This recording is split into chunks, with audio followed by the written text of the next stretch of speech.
Bon, salut à tous. Aujourd'hui, ça y est, la voiture de course, elle est enfin dans un garage à nous. Bon, il y a encore du bordel du déménagement, mais on y est. Faut une mise à jour. Donc, ce qui s'est passé, c'est que on a installé des headers décatalysés equal length, donc longueur égale, avec un front pipe. Et qu'est-ce qu'on a installé d'autre? La nouvelle boîte de vitesse avec l'assise courte que vous avez vu dans la vidéo juste avant, normalement. Si on est à peu près dans les timings qui vont bien. Et depuis, eh ben, l'auto, elle se met en défaut et ça marche pas. Donc, on a des théories. Pour commencer par de cette théorie, on va installer une autre pièce qu'on a reçue il y a un moment, mais qu'on n'avait pas monté encore. C'est un nouveau cold intake parce que celui-là, c'est de la daube, effectivement. Et un des défauts qu'on soupçonne serait le capteur MAF, Mass Airflow, qu'il faut qu'on nettoie. Et en plus, la position du MAF est pas pareil que l'origine. D'origine, il vient plus vers juste après le filtre. Donc, à voir ce que ça fait. Le cold intake qu'on a une position qui ressemble plus à l'origine. Et il faut qu'on rechange la sonde lambda parce qu'on pense que peut-être il y a eu un défaut de sonde lambda quand on a changé le headers. Et il y a une suppression de lambda, donc ça crée un petit problème. Donc voilà quoi, on va tester tout ça.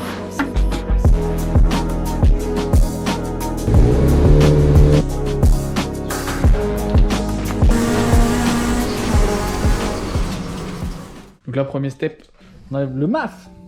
C'est la MAF. Et ouais. Pour ceux qui ont la ref en France quand même. Ouais. Et alors, est-ce qu'il est dégueulasse? Je sais rien. Ah, moi non plus. Est-ce qu'il était à l'endroit déjà? Je pense qu'il y a un endroit à l'envers du coup. Non, moi j'ai vu qu'il y a une petite flèche. Intake enlevé. L'ancien est là-bas. Maintenant, place au nouveau. Je sais pas comment on va faire, je pense qu'on va monter la boîte d'abord. Parce qu'il y a une boîte en gros, il y a le cône, il y a un tube en dur. Et il y a un petit coupleur là. Avec un joint. Ah oui, le joint pour la boîte, peut-être. Voilà.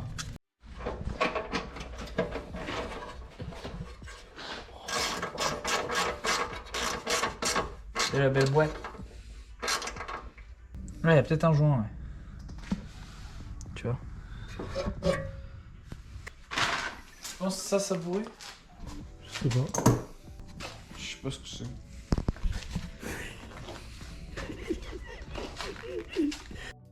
Bon, a priori, je viens de regarder sur YouTube. Et donc, le long joint, il vient dans la partie ovale, comme mon père est en train d'essayer de faire. Ça va le faire, il faut le pincer un peu. Comme ça ou... Il faut le pincer un peu. Ça va au même, hein. Dans tous les cas, il va falloir faire le virage. Hein. Chef. Il a pas envie de faire le virage. Maman, l'automobile qu'elle est belle, mon copain. Maman. On va lui donner un petit coup de propre là. Elle a pris un peu de poussière quand on l'a transporté, mais là, ça y est. Puis on lui mettra sa petite bâche quand on aura fini de travailler dessus. Et voilà quoi. Donc là, on voit, il y a les joints qui sont installés sur le demi-cercle ici. Et ici, bon là, on va essayer de faire rentrer le joint. Parce qu'en gros, il y a l'entrée d'air qui arrive là pour que ça gêne pas quoi. Mais c'est ça, il faut laisser, ils sont asymétriques les joints et il faut les laisser dépasser dehors. C'est ce que j'ai vu sur l'interpète. Donc là, il y a le coupleur qui est installé. Maintenant, on va glisser le tube. On voit l'entrée d'air ici avec des genres de petites grilles.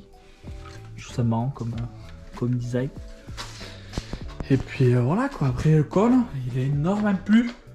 Et ça part. Voilà, c'est parti, on va essayer de glisser la... Ah ouais, effectivement. On va faire comme ça. Je t'accompagne. À l'éclairage, Stéphane Raoul. Moi je dis là ce qu'on fait c'est que on met le MAF, on met le filtre, ensuite et le câble comment il va viendre là? Va falloir l'enlever de son support. Hein. Pince coupante. J'arrive. Pince coupante. Regardez-le avec sa petite lampe frontale et tout là, c'est pas beau. Moi ce que je ferais c'est que je mettrais la GoPro sur le front et la lampe frontale au-dessus. Pour ce qui fait une nuit, oh là Yaris. Ouais là ça va être stylé, on a un beau garage. Faudra qu'on essaye de faire quelque chose pour avoir un éclairage peut-être un peu plus ok et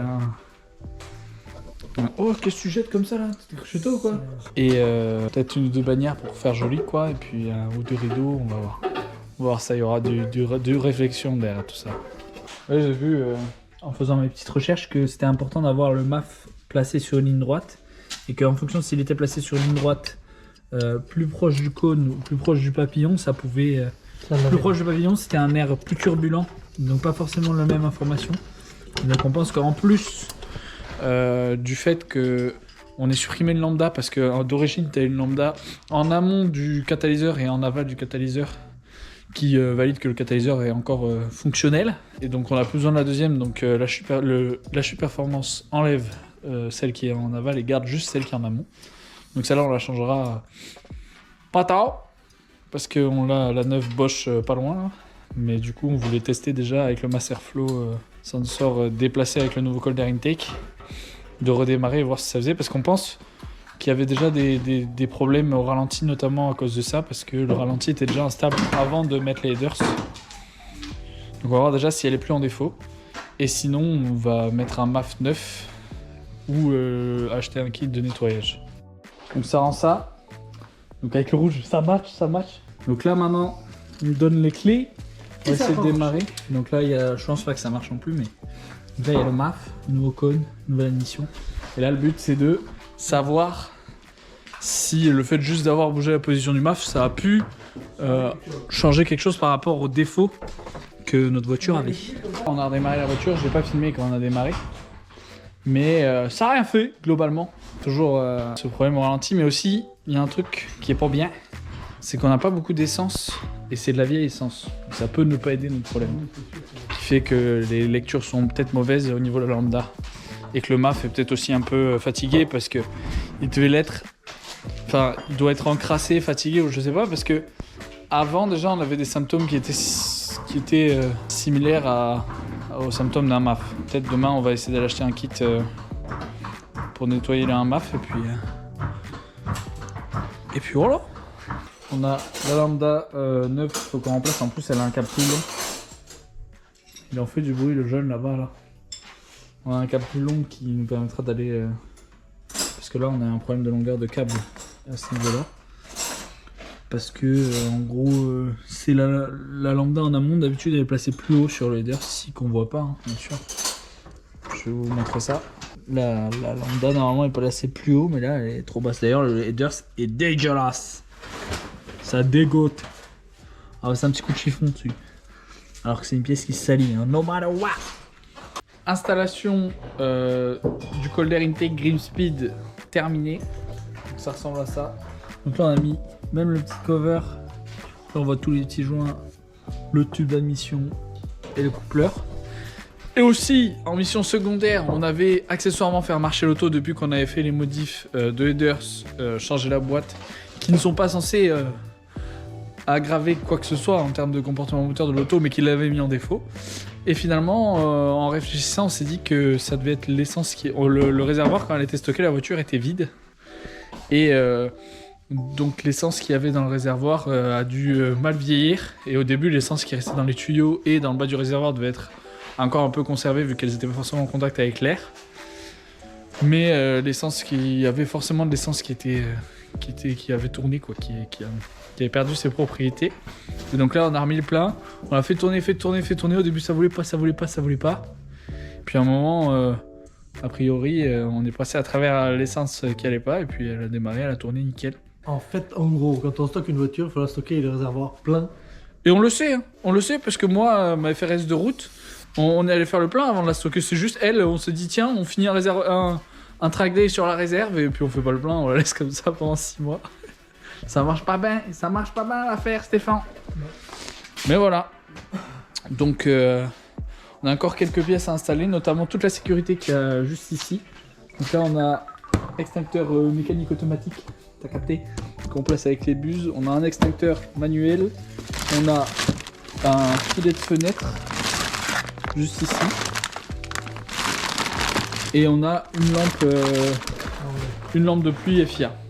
Donc tout ça il faut qu'on l'installe. Semaine prochaine elle va faire un stage 2, donc nous on est en début avril.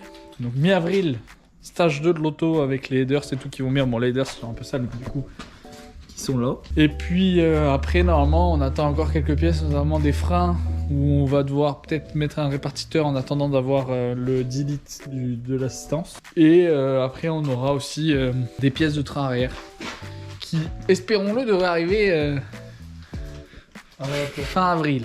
Donc là, ça va avancer normalement. Et puis on va recevoir des stickers de la série aussi qu'on va devoir poser. Cold bearing take installé. Ça va sortir du watt. Ça va sortir du watt. C'est parti.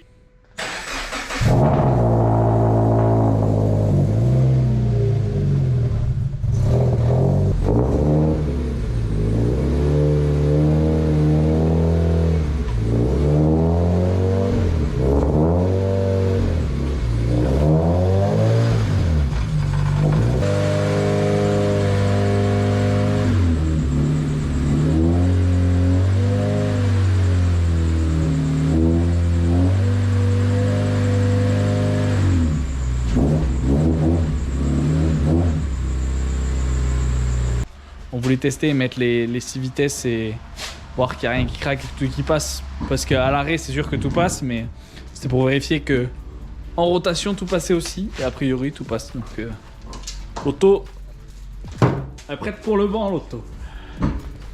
Donc, semaine prochaine, le 16 avril, elle part au banc. Et ça sera en même temps qu'elle part au banc, ça sera la date qui veut dire qu'il reste un mois pour préparer l'automobile. Il est content Stéphane quand j'ai dit ça. Donc il y a du boulot.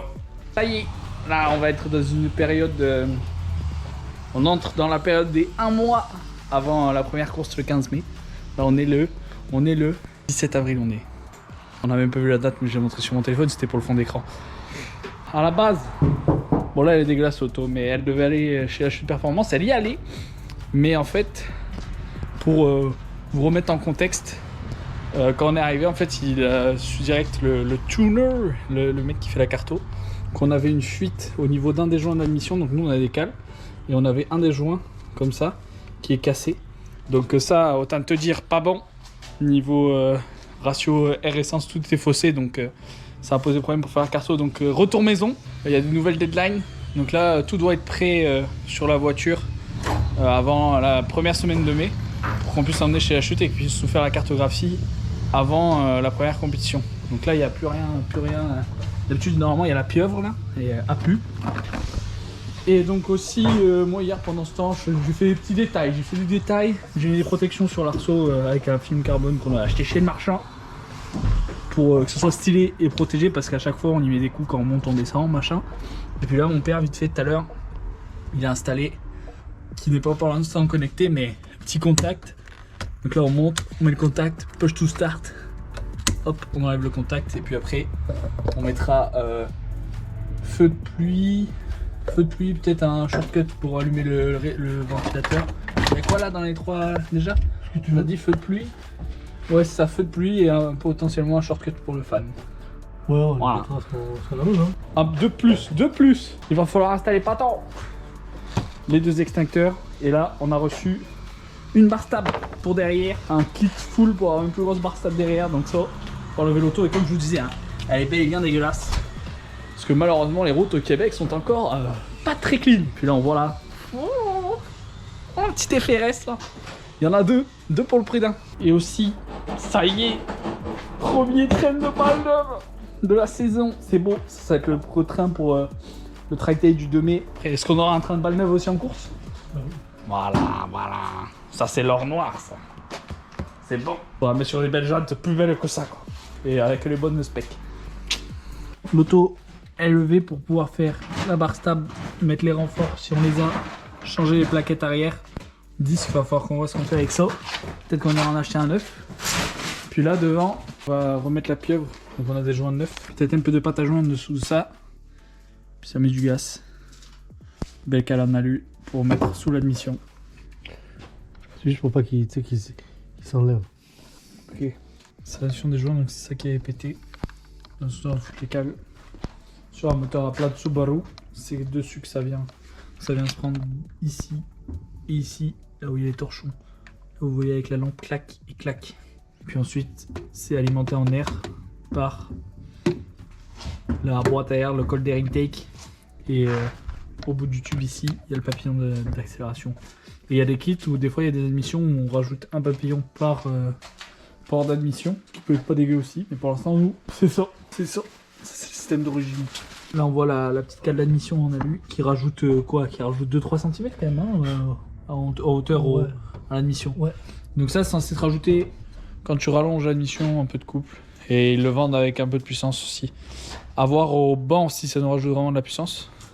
Parce que souvent, c'est de la puissance qu'ils disent rajouter sans forcément de carto. Ou... On va voir ça. Ça, on verra chez la chute les résultats que la voiture aura. Mais pour l'instant, c'est ça. Contact. Il n'y a pas l'air d'avoir d'essence qui a coulé. Hein. Inch'Allah. Ah, ça y est, il y a de l'essence. Hein? Ah. Par une petite fuite d'essence apparemment. Aïe, aïe,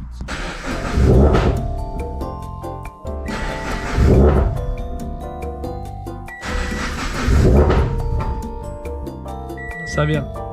Ah. Ça vient pas. T'es sûr qu'elles sont à l'endroit les durées d'essence? T'es sûr qu'elles sont à l'endroit les durées d'essence? En dessous de la pieuvre, c'est branché?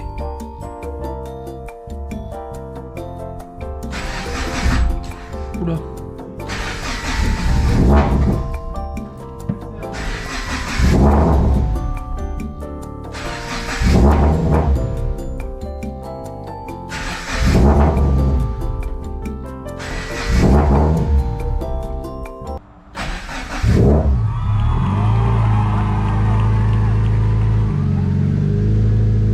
Par contre, il y a le voyant moteur, mais qui clignote pas. C'est bon Donc aussi. c'est le kata, ça veut dire ça. C'est bon aussi. Ça, c'est juste, il a reconnu qu'il n'y a pas de kata.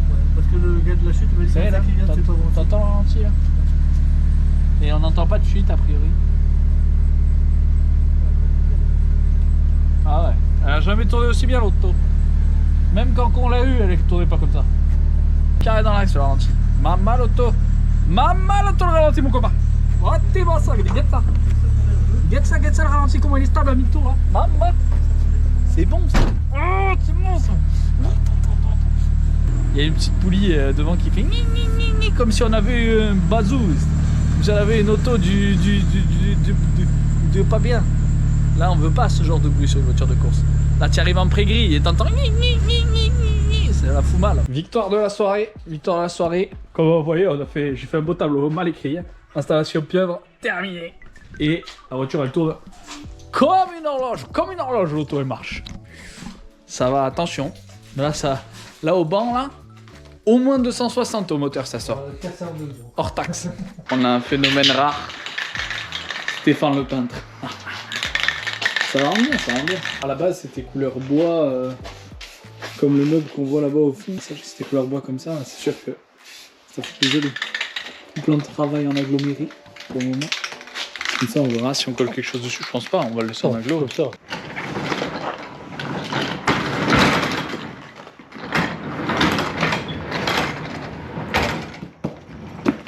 Guettez-moi ça, ce qu'on vient de recevoir. On ferme ça, c'est pour la vidéo. Tout beau, tout neuf. Allez, on déballe ça. Bon, écoutez, je coupe le scotch avec les moyens du bord, ok? Ça c'est adéquatement.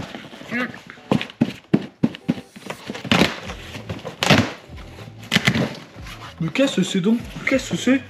Ni plus ni moins que des bouts de mousse.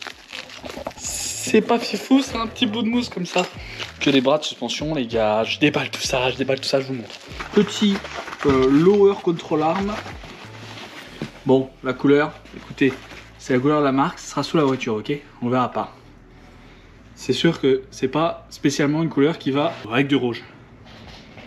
Et voilà la pièce. Donc de la découpe laser pour cette partie-là, qui est soudée avec un renfort ici. Et donc ça, c'est la partie qui bouge avec des cales ici, où on desserre, on enlève, où on remet des cales pour modifier le carrossage. Ici, tout plein de points de fixation pour la barre stable ou la suspension.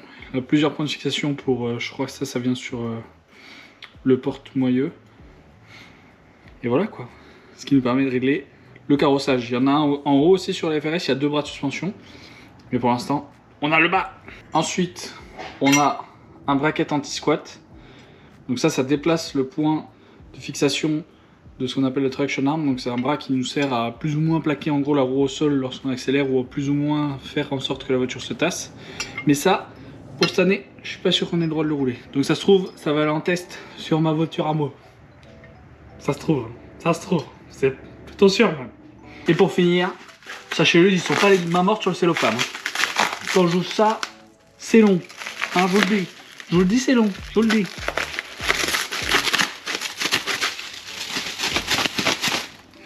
J'en suis débarrassé. Attention, suspense.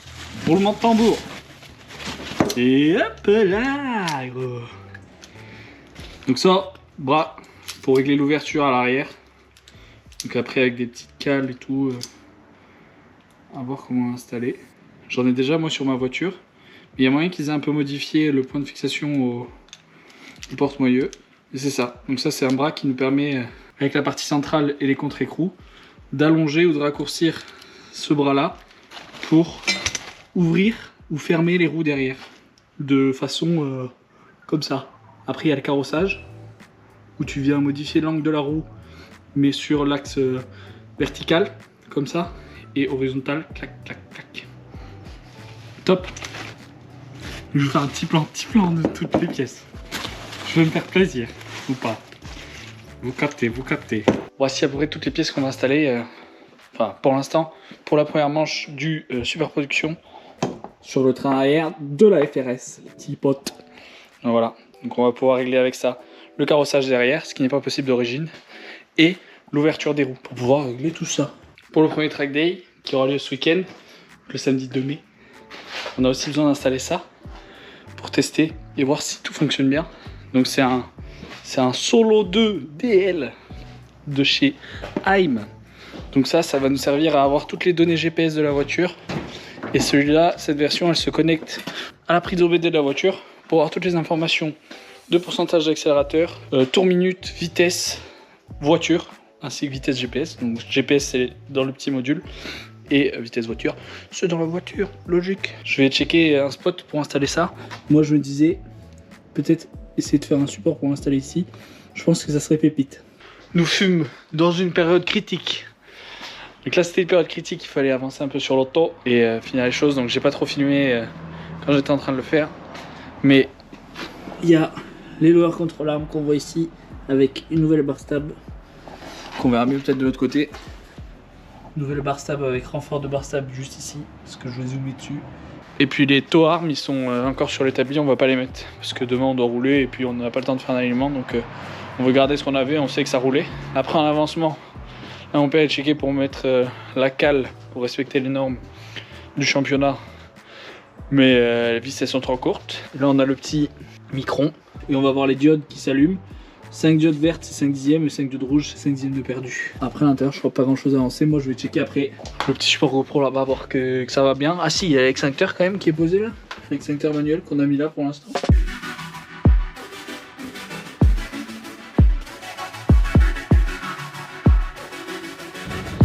C'est parti.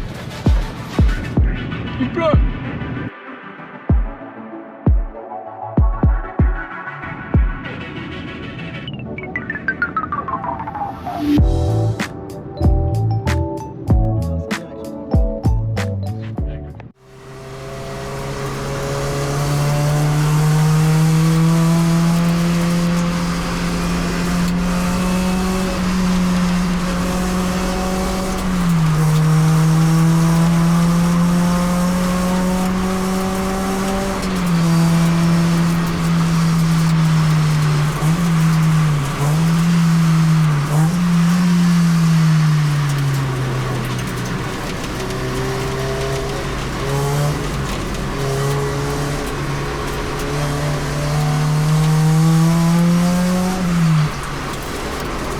Je vous fais un petit bilan à chaud viteuf après la première session.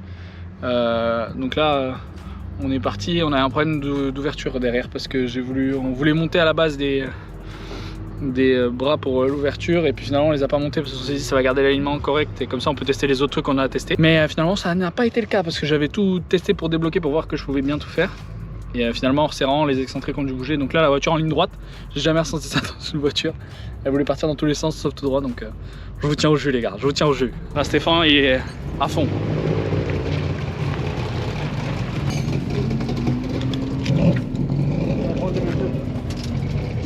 Donc là, c'est ce bras-là qui avait bougé. J'ai vu combien? Tu avais dit 39,5. On est dans de la grosse mécanique. Stéphane, il change le tow-arm, il est allé chercher. Qui change ça. Réunion de crise, on a appelé Toyota. Et là, on est en train de mettre le setup usine. Voilà. Donc là, c'est le setup usine juste pour aller droit en ligne droite. C'est essayer de pouvoir accélérer sans avoir l'impression qu'on va faire 6-360 dans la ligne droite. C'était comme j'avais les cartes avec des roulettes derrière, là j'avais un peu ça en ligne droite. C'était un peu l'équivalent. Ta mécanique pour pouvoir rouler cet après-midi. Courage, courage Stéphane. Moi je suis en soutien technique et mental. Allez, c'est reparti. Là on a corrigé normalement l'alignement.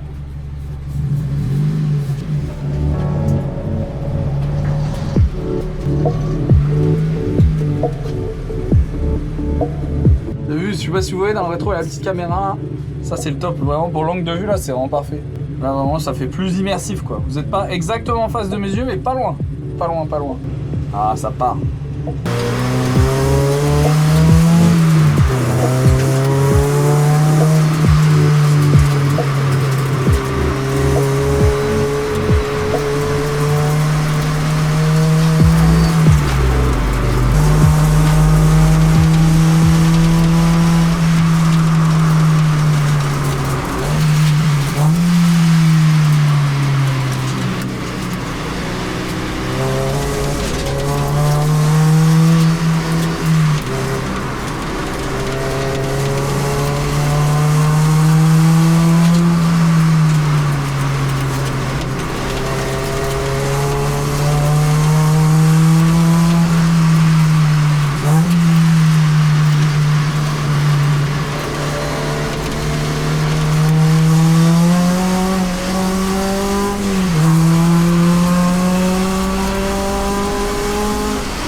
Non. C'est pire? Non, c'est pareil. Mais on dirait qu'il y a un truc de desserré. Ah bon? Ouais. Bon, comme on l'entend derrière moi, ça roule. Et là, ça y est, mon père il a fini d'installer les tow-arms. Normalement, c'est réglé et ça devrait être droit. Donc maintenant, juste à voir si elle va en ligne droite l'auto. En tout cas, vous verrez dans l'onboard. Les premiers onboard de la matinée, c'était sous la pluie. Et je me battais en ligne droite pour la tenir en ligne droite l'auto. Bon.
restait 6 minutes, fait qu'on va attendre, qu'elle finisse, puis on va repartir. Ouais, elle s'est mise en défaut.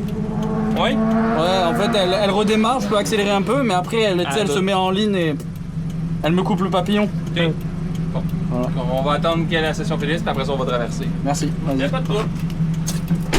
Vous avez vu, elle a coupé l'auto. Bon, au début, elle faisait rata. Je me suis dit, bon. Écoute, peut-être que j'ai déjaugé un peu ou quoi, je me suis dit. Je sais pas, après, elle se met en sécurité là. Faudrait qu'on ait un diag, mais je crois qu'on l'a pas. Donc, à voir. J'étais bien, en plus, j'étais calme. J'étais fluide sur l'automobile. J'étais à l'aise là, je le sentais, j'étais à l'aise quoi. Alors, la piste, elle commence à venir aussi. Alors faut pas qu'elle vous fasse des trucs comme ça hein, à la course. Ça va être le test. Si elle nous fait un truc comme ça, c'est pas cool hein. Après ça fait partie du développement. On est proche de l'origine en moteur pourtant en puissance, mais bon, ça arrive. Là on a fait beaucoup de choses quand même, ça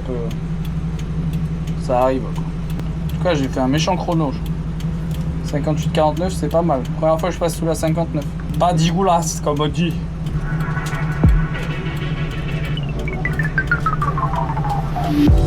Elle a calé toute seule. Ouais. Elle s'est mise en défaut. L'auto a coupé quand. On se demande si ça vient pas de. On a mis un restricteur, Une plaque, une bride. On nous a mis le couteau sous la gorge. C'est pas vrai. Mais du coup, on a mis ça et vu que c'est de l'ABS sûrement.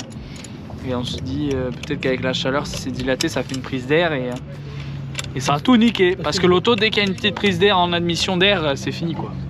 Parce que tout à l'heure, quand je l'ai serré, elle était pas très serrée, pourtant je l'avais bien serré moi. Ouais. Peut-être que ça s'est desserré. Faudra peut-être mettre du frein filé sur ses vis. Hein, donc ça, la voiture, elle s'est mise en défaut. Elle voulait plus rien savoir à l'auto. J'ai pu la redémarrer, faire quelques mètres et repasser un peu plus loin. Mais rien quoi. Ça fait bizarre. Quoi. Elle m'a fait un petit retour et puis après, bon. Je fais bah écoutez, bon, il pleut. L'auto est chargée sur le plateau. Bon, finalement, elle a remarché. Mais, elle est plus de power.